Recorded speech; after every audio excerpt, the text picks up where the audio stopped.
the Alistair from Marta. That was definitely and a success. His Alistair is still amazing. Exactly, right? yeah. Like it's. Oh, Chovy's doing it! Woo! All right, I actually was Okay. wondering. I was going through his solo queue just recently, and his Everfrost LeBlanc has certainly been taking some names, but not actually all that recently, to be perfectly honest.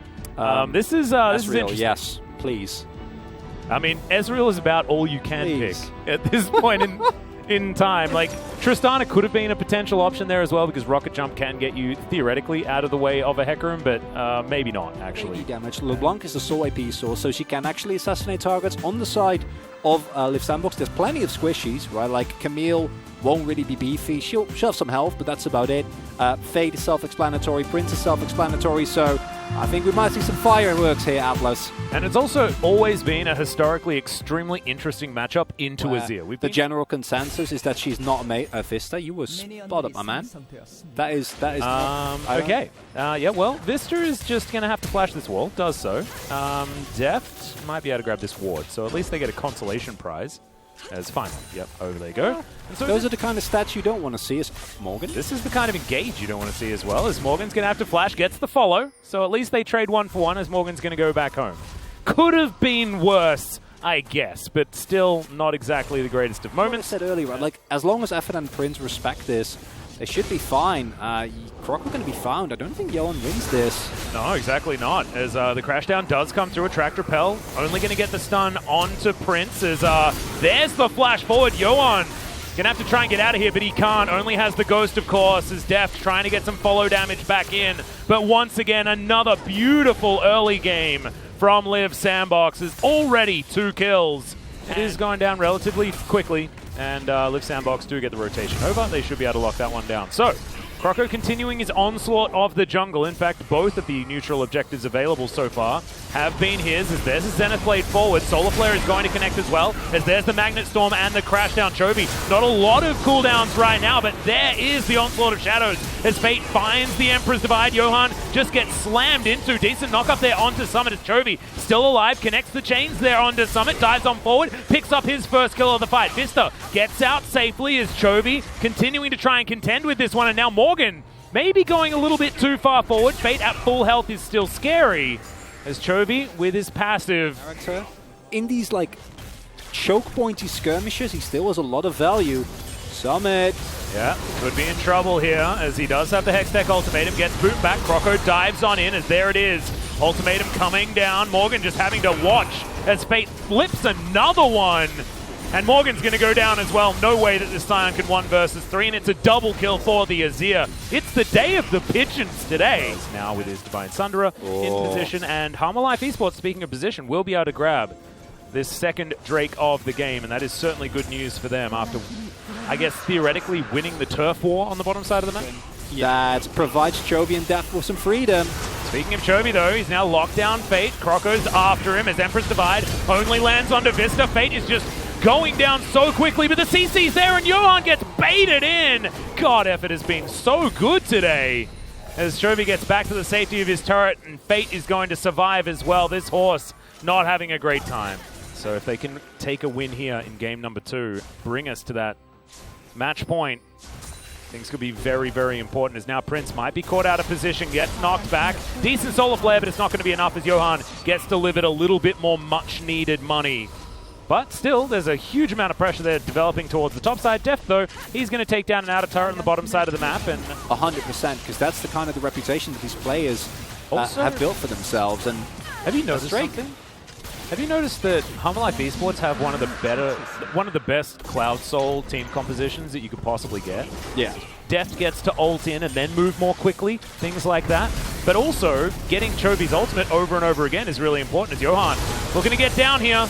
And, yep, that is a very dead Summit, as Chovy, 4-0-0 Azir making a rotation there towards the bottom side of the map. Efforts found Vista as Prince over to the side as well. In goes the Magnet Storm, out they go as well. But in goes Chovy, finds the distortion into the back line as the exhaust immediately used onto Johan. He's just locked down for so long. The train finds one, but Summit heroically stands in the way. denies all that CC. Advantage there with a big flank from Johan into an ultimate, followed up by an okay engage from Vista. They don't want to give over this Baron though. Yep, Morgan is going to grab a blue trinket, gets back into the pit as Chovy gets over the wall, back in again. Summit has locked down Deft as he cleanses, tries to get out, but he's not going to be able to. Now Morgan running for the hills as well. Chovy finds the chain onto Summit, but he's going to have to leave Morgan to die. As Croco just going to stand next to him, gets a bit of a boop there, as that looked a little bit dangerous. If we had a couple of extra zombie slaps, that would have been a dead bear man. One thing that Lift Sandbox were looking for, which is an advantageous skirmish, I say. Yeah, more chains connecting here onto Effort, as he's going down low, but he's not actually going to die just yet. Morgan once again calls the train underneath the turret. This time, he's not quite as survivable. Now died 3 times. LeBlanc from Chovy, I don't think that has been a problem whatsoever, but Johan has been over-aggressive. Morgan, I think, still feels like he's playing in game number 1, where he actually could get away with all this. But in this scenario, there's not a Syndra, on the other hand. He's trying to keep his eye on what's going on here. Some extra vision given over. Johan knows that there's someone waiting in there, and the Zenith Plate comes out to confirm it. Immediately exploded is the horse. He is basically doing nothing this game. Chovy gets his Everfrost denied. 4 versus 5 now, no smite available. Harmalife Esports still go in for it. Decent Magnet Storm as Effort's going to get focused down. Another Zenith Plate. Deft flashes the wall to get himself over the back. Does go golden to avoid the Emperor's Divide, but he's in amongst about 11 people, and he will be taken down. Morgan gets a cool little knock up there as another Everfrost comes down, and that is going to be the lockdown onto the Camille. But the Rel's going to fall as well, and Chovy can't do it all. Has to get out of here as Morgan, the zombie version, will at least get himself. Last time we had for Hanwha Live, there's too many threats on the side of Lift Sandbox. Yeah, well, we're doing this again. Morgan is booking it, trying to get in there. The Baron goes down, though, and unfortunately, the horse is just going to dive into his death. The Rel's going to follow. Both of these horses are way too excited, I think, as the Scion's going to set up a bit of a stun. Effort's going to get chunked, but he's a Leona. He doesn't care whether you throw damage into him, and it's a triple kill here for this Ezreal as the Zombie Scion once again sadly walks away. 18-6 now, the advantage for Liv Sandbox. Close to a 10,000 gold lead. Baron now, and the base is in trouble. True Shot Barrage actually going to deny the back of Chovy as well, and that'll make it much easier for this inhibitor to be eliminated. Small victories, Atlas. There's not a lot to celebrate here. Oh, and we're live. You got to take him. Well, Chovy tries to put him on a leash as he distorts all the way around the Hextech Ultimatum. Eventually he can flash out, but now the rest of the team is in trouble. Deft, decent position right now as the Emperor's Divide tidies up the backline. Chovy, where is he? He's now backing, trying to get back and start this one up with a decent phalanx as Morgan getting taken down extraordinarily low as in goes Vista. We have the Zombie Scion support as well as the Killer Instinct. Fate getting taken down low. Deft with a double kill so far as he goes down to his GA. Prince throws out the True Shot Barrage, and that's a little bit unfortunate as Summit over the wall gets himself the stun, and Deft is not going to... Oh, he flashes! No, not quite able to pick up the kill, but it looked so close to being amazing. I thought he was going to do it. Wouldn't it have mattered? Probably not, but it would have been so cool for him to find the blow-up. There comes the teleport. Summit, he wants to end this game and Lift Sandbox with a statement gamer in game number 2. Well, here's Johan. Let's see whether he can make something happen as Chovy. No stopwatch, no chance. And yeah, Prince is going to take a celebratory horse kill as the Nexus will be taken down and Lift Sandbox bring us to a game 3. I feel like we deserved it. Game 1 was the big damages, and the numbers out of Fate are probably going to be impressive, but no, it's mainly Prince and Summit doing so much work. Summit's Camille. I think maybe it's going to be worthy of a ban as we move to game number 3. Especially the confidence with which he blinds it, which we talked about this a lot earlier in the split. Like, I was a really big fan of the Camille, and like people have kind of picked it up left and right, but no one as much as Summit, who, if you can...